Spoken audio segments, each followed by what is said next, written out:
নমস্কার বন্ধুরা, একান্নবর্তী পরিবারে তোমাদের সবাইকে স্বাগত জানাই। আজকে আমি হান্ডি ফুলকপি করে দেখাবো। তোমরা তো অনেকভাবেই ফুলকপি রান্না করো, কিন্তু এইভাবে একবার খেয়ে দেখো, তোমাদের খুব ভালো লাগবে। তাই চলো আমাদের সঙ্গে কিভাবে আমরা করছি দেখবে।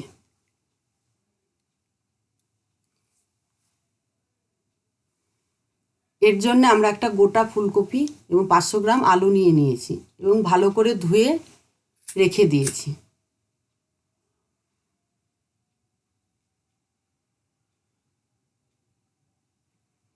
এইভাবে ফুলকপিগুলো আমরা বনিয়ে নিয়েছি, আলুটাও এইভাবে বনিয়ে নিয়েছি। কাঁচাতেই আমরা একটা মাঝারি সাইজের পেঁয়াজ, টমেটো, লঙ্কা, 4-5টা রসুনের কোয়া দিয়ে দিলাম। এর মধ্যে মটরশুঁটিও দিয়ে দিচ্ছি।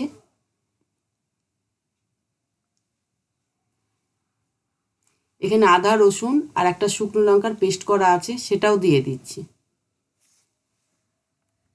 কাশ্মীরি লঙ্কার গুঁড়ো 1 চামচ দিয়ে দিচ্ছি।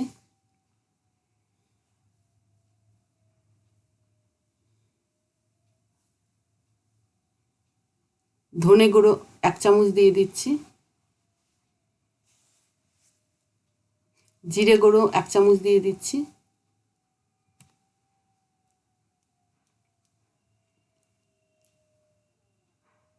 এখানে গোটা তেজপাতা আর গোটা 2টো শুকনো লঙ্কাও ভেঙে দিয়ে দিচ্ছি। খুব অল্প পরিমাণ কালো জিরে দিয়ে দিচ্ছি।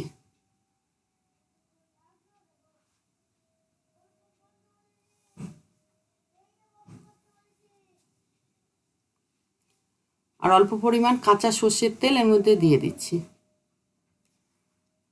পরিমাণ মতন চিনি,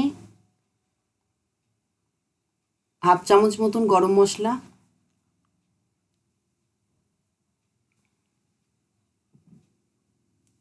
স্বাদ অনুযায়ী লবণ।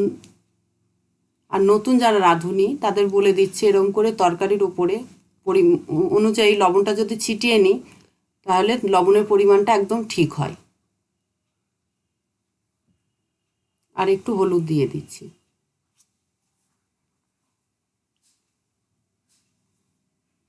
তারপর ভালো করে মিশিয়ে নিচ্ছি।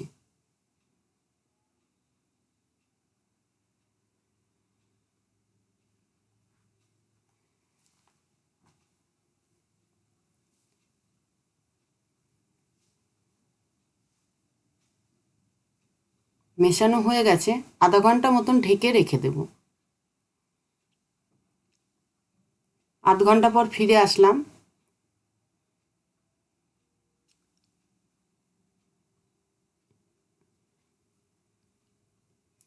এরপর একটা মাটির হাঁড়ি নিলাম, আর সেই হাঁড়িতে অল্প পরিমাণ সর্ষের তেল পুরো চারিদিকে বুলিয়ে নিচ্ছি। তারপর একে একে মাখা ফুলকপি আর আলুটা আমরা দিয়ে দিচ্ছি। সেদ্ধ হওয়ার জন্য যে গামলাটায় আমরা মাখিয়েছিলাম, সেই গামলাতে অল্প পরিমাণ জল দিয়ে এর মধ্যে দিয়ে দেব, যাতে সেদ্ধ হয়ে যায়, ফুলকপি আর আলুটা ভালোভাবে সেদ্ধ হয়ে যায়।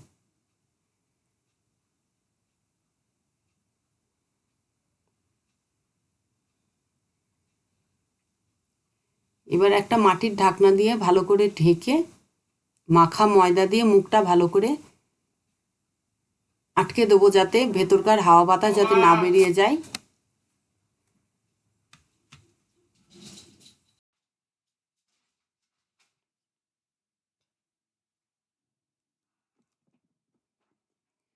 আগে থেকে আমরা উনুনে কড়াইয়ে লবণ দিয়ে গরম করতে দিয়েছিলাম। আমি হাত দিয়ে দেখে নিচ্ছি লবণটা কতটা গরম হয়েছে। তা দেখলাম ভালোই গরম হয়ে গেছে। এবার আমি মাঝখানটা একটু জায়গা করে হাঁড়িটা বসিয়ে দেবো এর মধ্যে।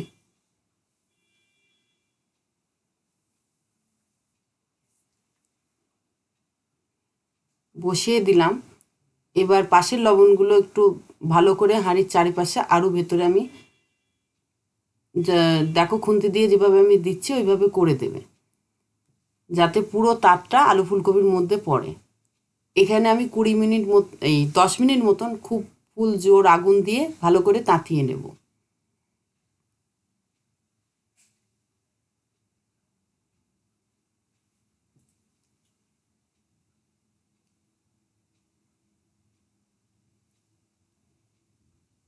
10 মিনিট পর একটু হাঁড়িটা আমি নাড়িয়ে দিলাম, সেটা দেখানো হয়নি, একটু ঝাঁকিয়ে নিয়েছিলাম। তারপরে আবার বসিয়ে 20 মিনিট মতন অল্প আগুনের তাতে বসিয়ে রাখলাম।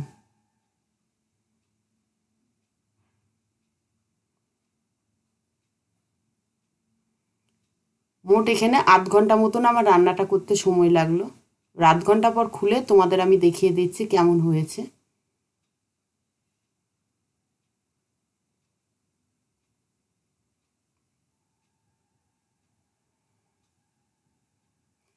দেখো কালারটা কত সুন্দর হয়েছে।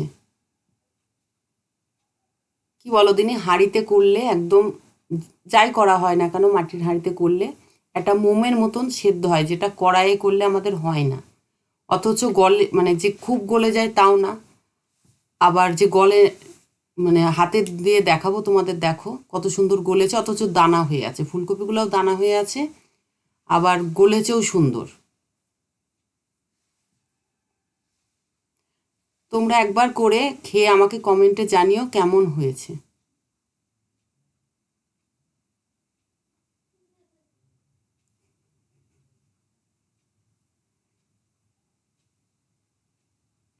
একবার দেখো জিনিসটা।